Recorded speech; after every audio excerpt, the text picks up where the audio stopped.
అద్దం పగిలితే శబ్దం వస్తుంది, కానీ గుండె పగిలితే నిశ్శబ్దమైపోద్ది.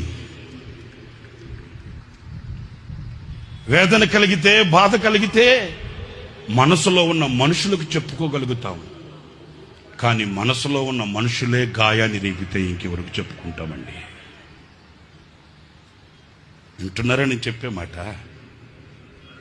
వేదన కలిగితే, బాధ కలిగితే మనసులో కొందరు ఉంటారండి, వాళ్ళతో చెప్పుకుంటామండి. మరి ఆ మనసులో ఉన్న మనుషులే గాయపరిస్తే ఇంకెవరితో చెప్పుకుంటామేంటి? దేహానికి గాయమైతే కుదుట పడుతుంది, ఎవరో సహాయం చేస్తారు, మేలు కలుగుతుంది. మరి గుండెకే గాయమైతే గుండె గాయాన్ని చూడగలిగిన వాడు ఎవడున్నాడండి? ఆ గుండెకు కలిగిన గాయమే ఒక